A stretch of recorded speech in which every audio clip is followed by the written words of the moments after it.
Aisha Muhammad Farah airplane. We want to honor with 40,000 Kenyan shilling plus a laptop.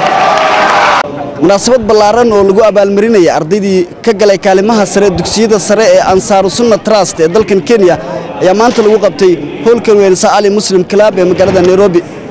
hogaamiyaha aqlabiyadda xildhibaanada baarlamaanka Kenya xildhibaan Aadan Barre Ducaale xildhibaano kale oo ka tirsan baarlamaanka Kenya iyo sidoo kale ganacsato iyo bulshaweynta Soomaalida ee ku nool Islii ayaa ka qayb galay munaasabadan waxaana ku heliyay ardayda dhigata madaarista Ansaaru Sunna Trust iyo sidoo kale waalidiintooda.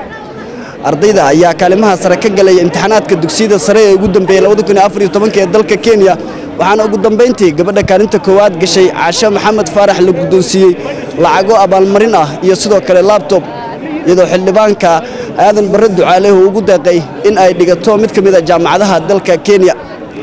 xildhibaan Ibrahim Suleymaan Ilkacasi ayaa faahfaahiyay waxa ku saabsaneed munaasabadan. maanta xafladan waxay ahayd xaflad ardaydii gashay secondaryada iskuulada Ansaaru Sunna Trust oo kala Don Bosco Secondary School iyo Shorimoyo arday lagu abaalmarinayay ayay muhiimadda runtii ardayda aad u baaseen iskuulka Don Bosco gabadha ugu sareysay ee plan bay keentay 82 points ayay ku baastay waxa la yiraahdaa Aisha Muhammad Farah. sidoo kale xildhibaan Aadan Barre Ducaale ayaa sheegay in iskuulaadka islaamiga ah ee Soomaalidu ay leeyihiin ay ka taageerayaan wax kasta ay uga baahdaan dawladda Kenya iyo guud ahaanba dalka Kenya isagoo bogaadiyay iskuulkan iyo ardayda dhigata una baaqay Soomaalida inay waxbarashada ku dadaalaan.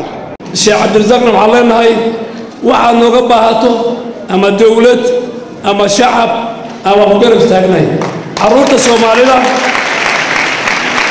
Soomaalida waa inaan iskoolkan keenno waa inaan garab istaagno waa inaan gabdho badan oo caasho kale ay soo baxaan.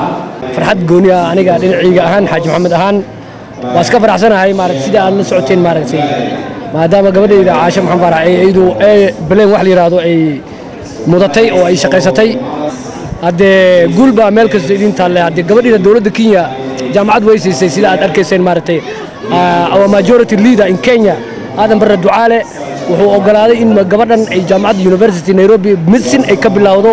Cabdirasaaq Cabdullaahi Aadan Jiir oo ah maamulaha guud ee madaarista Ansaaru Sunna Trust ayaa isagu sheegay in iskuulkan uu horumar weyn ka gaaray waxbarashada waxaana uu sheegay in gabadhu ay kaalinta koowaad gashay ay heshay natiijo aad u sareysa marka loo barbar dhigo sidii ahaan jireen Soomaalida xilliyadii hore ee waxbarashada dalkan Kenya. Kenya oo dhan ardaygii ugu koreeyay wuxuu keenay 84 Ansaaru Sunna gabadha ugu koreysayna waxay keentay 82 waa wax aanan horay loo arag. iskuulkani wuxuu socdaa oo kaliya dhowr iyo 10 sano nambarada ugu horeeya hadda waxa gala top 10 ka waxa ku jira Don Bosco Secondary School one of the top schools in this country. Ibrahim Gedo Awale, Universal TV, Nairobi.